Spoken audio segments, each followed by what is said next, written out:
See, I haven't prepared exactly what I'm going to say, but yeah, here we go. So this is a picture of my dad. His name's Keith Poplin.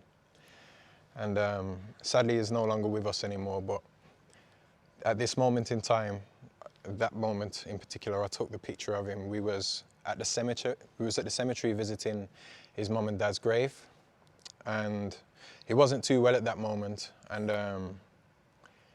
it was like almost had a, it was a moment where I realized that so many things were going to change in life, and I didn't have much longer left with him. And I really started to think about how I was going to move forward in life from this point, and how leaving him would affect me. But I thought about everything what he was going to leave behind and everything what I was going to become. So as sad as of a situation it can be to think about, every time I look at this picture I feel empowered, because it was a changing moment for me. It was a pivotal moment. So I grew up in Heathtown in Wolverhampton, obviously, and I loved it. I'll be honest, I loved it. I heard so many bad things about Heathtown growing up, and don't go over to that side, because the side where I grew up, it was kind of like just outside of Heathtown, you know, not quite Inkerman Street, not quite Cherville Rise or Hobgate Road or any of those sides, but it was that idea of Heathtown's such a bad area, you shouldn't go around there, there's so many bad people.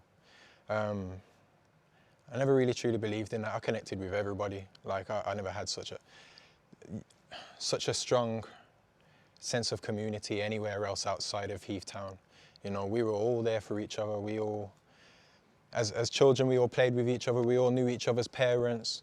You know, there was no, I don't know, whatever you hear on the outside, it wasn't really happening much on the inside. You know, I mean, certain things used to happen, like, of course, there were shootings and there were stabbings and all of these things, but not as much as you'd like to think. You know, Heathtown's an area, it's not an area where if you walk into it, you're going to get robbed or something. You know, in fact, probably half the strangers that you see in Heathtown are going to end up smiling at you and nodding their head at you or saying hello. You know, the shopkeepers on the main road, like Normax, everybody knows about Normax. Such friendly people inside. You've got Chick King, the shop on the right, like the two-piece chicken and chips. I know I'm vegan now, but I have good memories of eating these foods, you know. Oh, now you got me thinking. You got me thinking about Adventure Playground. So Adventure Playground was like a small, I don't really want to call it a youth club, but it was like a community hub. Mostly children would go there, but adults would come and help out as well. They'd always volunteer, but we had things like, there was like playgrounds, there was sand pits. Inside there was like a mini basketball court. You could do arts and craft there. You could play computer games over there. You know, they had like the Amstrad, and I think that's how you pronounce it anyway. It's like old console. I think they made it in like the 1980s. And you know what's quite sad is that there's a woman there. She was quite significant in the Adventure Playground, and I can't remember what her name is, but I'd like to think anyone who's been to Adventure Playground like 20, 25 years ago, you will know who I'm talking about. Light-skinned lady, she had dreadlocks as well. Even if she sees this video, pop up and say, that's me, I wish I remembered the name, I feel so guilty right now. But that was a very special place to me. Everyone cared about community. It's not so much we all care about money, we all care about being better than each other and trying to have one up over each other. You know, of course there was a struggle, but everybody goes through struggle in life, but we struggle together. My start in music, if I'm completely honest, I think the seed was planted when I was in primary school. So, because I had a foster brother at the time, and he used to listen to a lot of Method Man and Redman, and he used to actually play, he'd like record, say even if music was playing on the radio, there's a thing what you could do where you like press record and you could record over it. You could record if you put a tape in there. So you'd record that audio on a tape and then he'd play it back to himself and start writing down the lyrics. And he'd go on like they're his own lyrics. And it just, obviously I never realized what it was in that moment. However, it really intrigued me. And I just enjoyed watching him sometimes. And I remembered like one day when I went into primary school, I was in year 5 at the time. In fact, no, I was in year 6. I was in a maths session.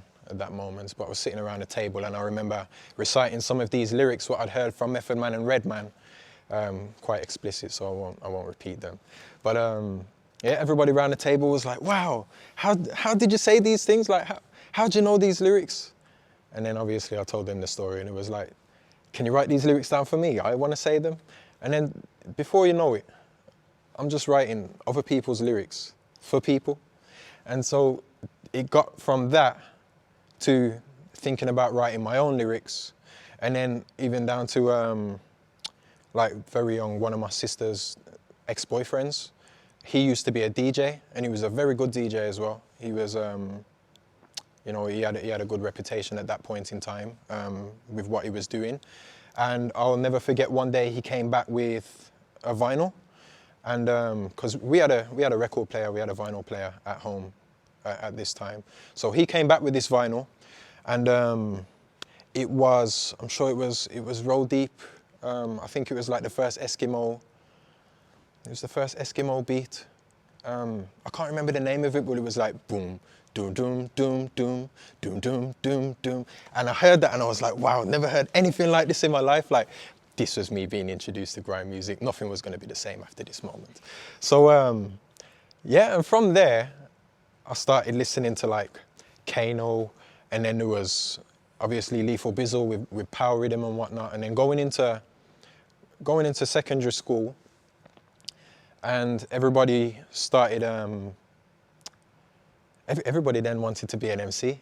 And I kind of kept this quiet to myself because I wasn't no public MC at the time. I was just doing my little thing.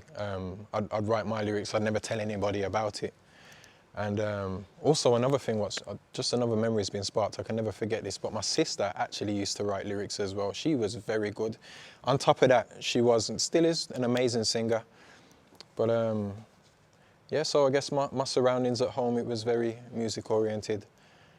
You know, because there was a place in secondary school in Heath Park, because I went to Heath Park High.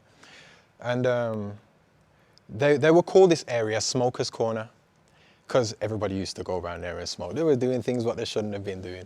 And it was funny because every time we'd go around there, like we'd go around there and then whoever'd stand in front of a camera and just say their two lyrics, whatever they want to say, and all the smokers would disappear. Now it's not so cool to be around there anymore because we've taken over this space and we're doing music over here. And then I must have shared my lyrics with one of my friends at the time. I can't remember exactly who it was, but somebody overheard and they came up to me anyway and was like, why don't you go in front of the camera?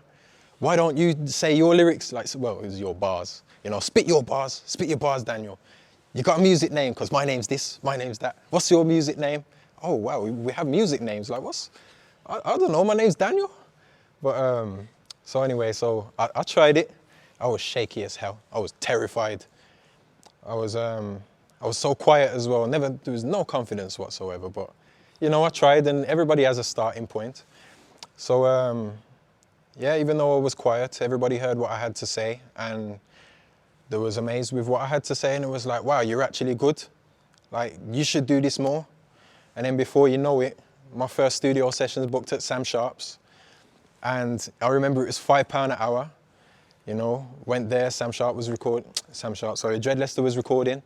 There wasn't really much digital at that point in time. It was all analog stuff. It was, you know, the big tape recorders and whatnot and cutting tape and all that good stuff.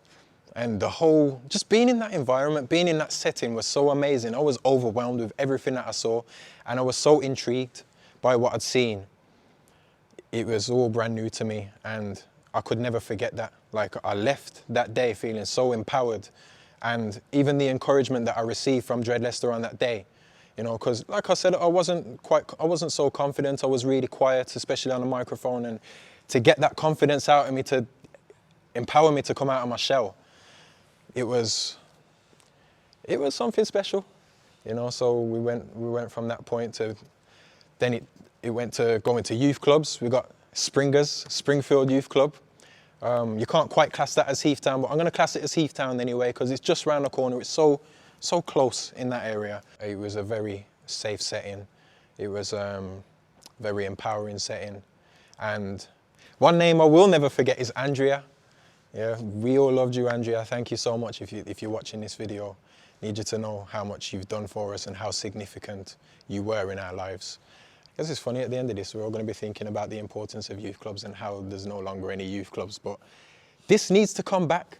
This needs to come back, because look at my face, look at these memories, what I'm telling you about right now.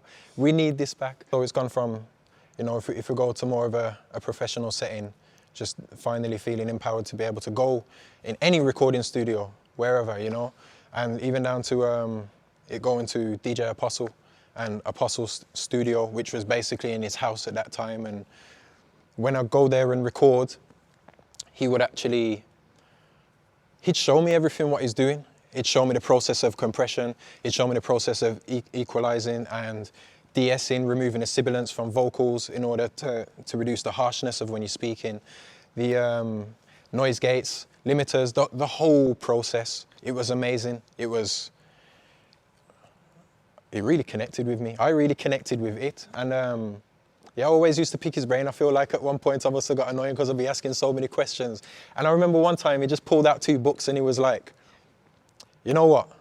Take these books, yeah? This book is about mixing and this book is about mastering, and read these books and you're gonna learn so much, and I want you to apply it when you're learning to mix and master, because I told him like I want to get my own studio set up.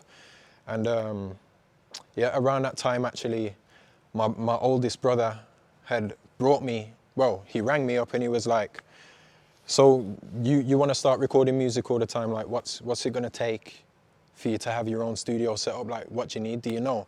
And I was like, yeah, I know what I'd need. Thinking I know what I'd need in that time. I didn't really know what I'd need, but yeah, I know what I need. So yeah, he picked me up. We went to DJ Heaven in town. I swear it was called DJ Heaven. I think so. I'm gonna stick with that. It was DJ Heaven in town anyway. I think it was just off the Cleveland Street and by Ebony Rooms.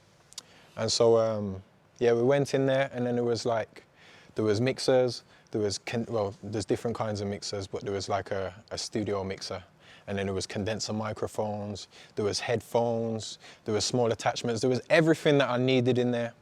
And so he just said, pick out everything you want. So I picked out everything I wanted, and he was like, take it to the till, we're gonna buy this. And I was like, I got all this, but I don't have a laptop. He was like, don't worry, you can have mine. So he gave me his laptop as well. And I loved that. Like, he just made sure that I was set and ready to do whatever I needed to do. And yeah, so Marcus, I know you're gonna be watching this video. Thank you very much for that. I love that. I'll never forget what you did. I really appreciate that. Thank you so much. Music really became my life. Music really became my life. I would wake up, I would think about music. I would sleep and dream about music. Like, music was everything to me. And although I'm on a different path right now and I'm doing so many different things, I think my love for music will never die. In 2015, my dad he was basically on his deathbed. And the doctors at the time didn't know what was wrong with him, sorry. And I'll never forget, there was a moment where I was literally just breaking down. My head was on my mum's lap and my left leg was just twitching, and I had no control whatsoever. And the doctor came out and he was like, your dad's got 2% chance of survival. Like, we don't know what's wrong with him. We're not gonna know what's wrong with him until we take him into surgery and open him up. It's very important that you get all your family down and be prepared to say goodbye.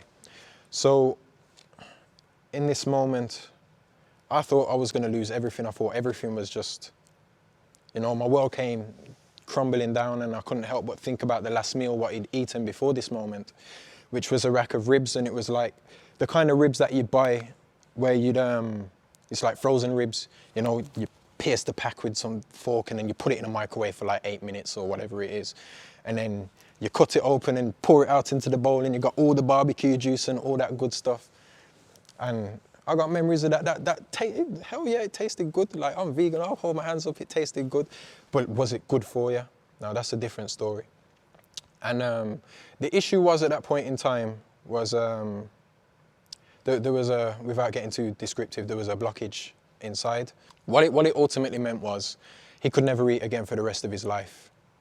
And he had to go on to a formulated nutrition, it was called TPN, where it would get basically he had a direct line into one of his main arteries, and it would be a slow feed over a period of time. I lost so much sleep just trying to find cures, and how the hell am I going to help my dad? You know, how am I going to help him? I don't have a clue. But, you know, I developed this unhealthy obsession with health and learning so much things that I made the decision to myself. I was like, you know what? I'm not going to eat meat anymore. Like, I don't want to go down this route. I don't want to develop diabetes. I don't want to develop any sickness, because my auntie had diabetes. She passed away. My dad had diabetes. My grandmother, who I'd never met, had diabetes. She passed away when my dad was at the age of 10. And my grandfather had diabetes as well, so it ran in that side of the family. And well, they say it was hereditary, but was it really hereditary? You know, it could have all come down to dietary preferences. But this wasn't something that I was willing to accept happen to me in my life. So I think in that moment I chose to empower myself and say, I'm going to try something different. And, you know, I was reading, with all this obsession that I've developed about, you know, reading up about all of these cures and, you know, what's the best way to eat and whatnot. I came across veganism, and I liked what I'd read. And I think it sat well with this belief system that I was developing at that time, and it gave me a level of comfort. And the funny thing is, I could never cook before going vegan or before going plant-based. The greatest things that I could cook was pancakes and noodles. I was a king of pancakes and a king of noodles. Yeah, get me a bowl of noodles, slice up some turkey ham, melt some cheese in that, whisk it round, throw in a little bit of soy sauce or something in there. Nobody could deny my skills with noodles or pancakes. Yeah, I flipped that perfectly as well. So I remember when I decided to go vegan anyway, I had a great level of guilt around that time because of seeing everything what my dad was going through and how he was suffering. I actually developed an eating disorder. And besides that, I was going through a lot of issues in my own life myself as well, outside of my father. And I was so depressed at that moment. I was suicidal. I was never hungry. I didn't want to eat. I was closed off from the world. I was so antisocial. And sometimes I was quite hostile toward the people who wanted to help me, because I felt like nobody understood what I was going through, and I felt like I was all alone, even if I was in a room full of people who was all looking at me, trying to find ways of helping me. You know, sometimes when you're caught up in your own moments, you're just caught up and you can't see life in any other way. I was simply consumed by what I was going through. And with this eating disorder that I developed, I started thinking about like karma, you know, the karmic laws of the universe, and what I really want out of life, and, you know, how am I going to move forward? You know, if I want to live my greatest life and I want to be as happy as I possibly can be, and I want to be healthy, I want to remove myself from this state of sickness, you know, mental sickness, but also to prevent myself from ever falling in a state of physical sickness. Veganism was the way to do this, or following a plant-based lifestyle was the way to do this. This is what I truly believed. And so I started practicing this, and I think the first thing that I had was soup, because if I was eating anything before then, like, I'd get like butterflies in my stomach, and it's almost like I'd start heaving whenever I want to eat some food. So anyway, this soup had like butternut squash, pumpkin. The pumpkin came from my neighbour, Miss James. She lived like a couple of doors away, and she basically had like a little allotment in her back garden, and she'd always come around with different vegetables and stuff, and she'd bring around some pumpkin. And it wasn't particularly for me in that moment. It was just, you know, we got on with each other as neighbours, and she brought some round and was like, here you go, cook this up. So I definitely didn't make this soup, by the way. Like I'm saying, I had no skills in that moment. But my mum cooked up a banging soup. There's no one who can make better soup than my mum. I promise you that now. But yeah, so we had like chickpeas, pumpkin, butternut squash, sweet potato, normal potato, all kind of seasonings in there. And that was like the first meal that I was able to keep down in a long time. And I remember I went for 3 bowls. So to go from somebody who Didn't have any appetite at all. I don't say this lightly, when I had an eating disorder, like I'm 6'1". I was nearly said 6'2" then. I'm 6'1", yeah. And I was basically anorexic. Like, I was 9 stone. You could see my ribs. I don't feel ashamed about talking about this. Like, we got our journeys, we go on our thing, we go through things, you know what I mean? Pretty sure I'm not the only one who went through this, but it got bad for me. It got bad. Cheekbones going in, like, it's crazy when you see my family, like, we all got the poppling cheeks. So you know, but basically, like, that was all gone. And the person that I saw in the mirror, like, I didn't like what I saw. And the fact that it made me feel so good eating this food, my eyes were really open, and I was like, do you know what? I want more of this. I'm in the kitchen, I'm learning things myself, and I'm like, do you know what? I'm gonna cook today, Mum. I'm gonna cook this. What do you think? I'm deciding I'm gonna go and buy X, Y, Z. I'm gonna put all of this together. And yeah, she's like, go for it, Daniel. So I'm like, yeah, hell yeah, I'm gonna go for it. And I went for it, and it turned out amazing. And I was like, Ross, I did this. I did this. Like, I felt proud. Yeah, no, and even my mum had seconds, and everyone had seconds. But I remember my dad was sitting in the corner of the room, and he was like, that looks amazing. I'd eat that right now if I could. And it made me feel so guilty. And I know that he never meant to make me feel guilty, but I was so saddened by his situation and knowing that he'd never be able to experience this, or I couldn't share this achievement with him, this great sense of accomplishment. But he was proud of me nonetheless. And this helped give me drive moving forward, because I no longer feel guilty about what I'm eating, because none of this is unhealthy. Going back to Mrs. James, a couple of doors away, she came to the door one day and she was like, I picked a load of vegetables out the garden, and she gave me like rosemary, she gave me thyme, she gave me sage, and also what she gave me was spinach. And I was like, are you sure this is spinach? Because this spinach was a long leaf. And I'm like, I ain't never seen no spinach like this. As far as I know, spinach is small like this. It's an interesting spinach though, me being me. And she's like, it's called perpetual spinach.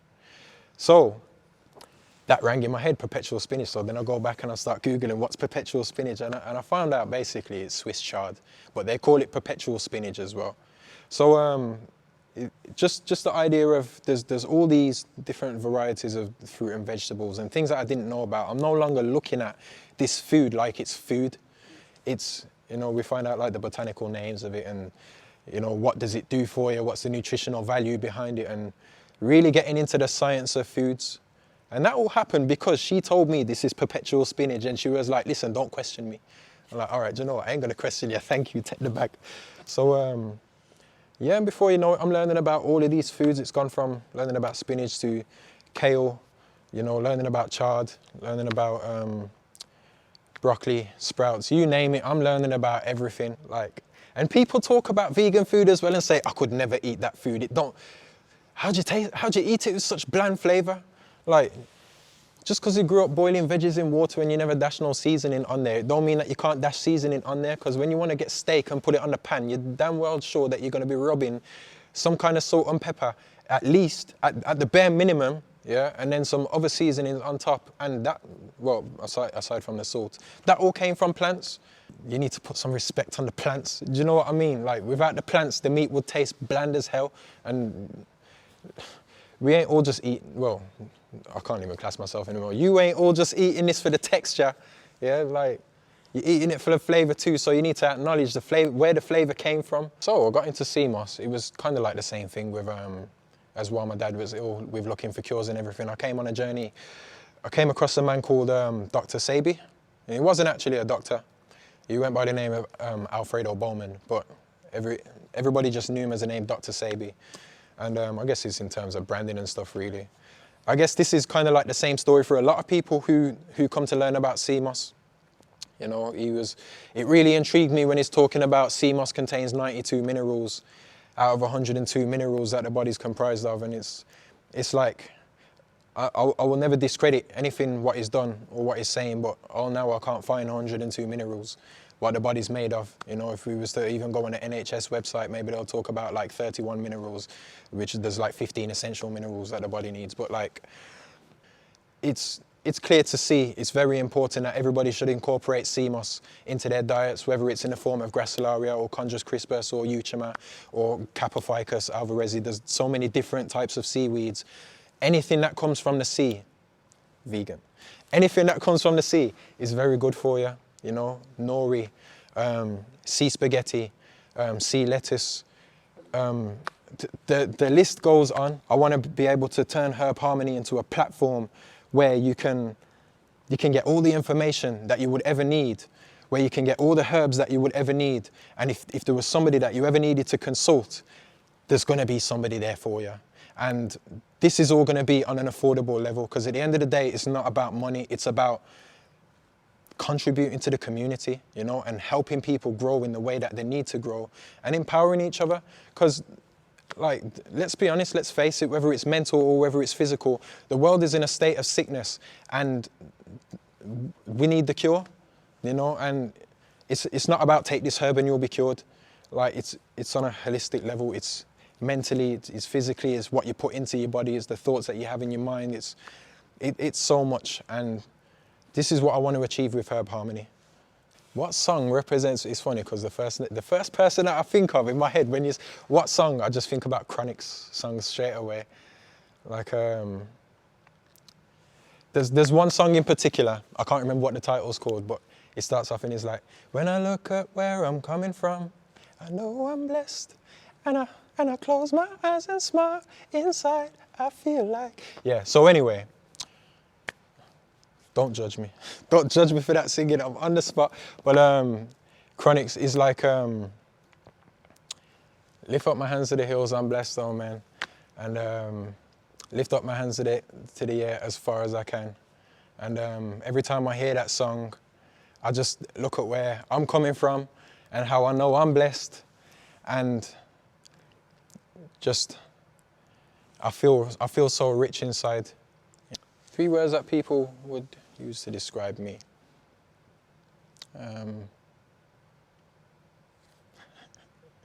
It might be a little bit contradictory, but patient, compassionate, but also arrogant.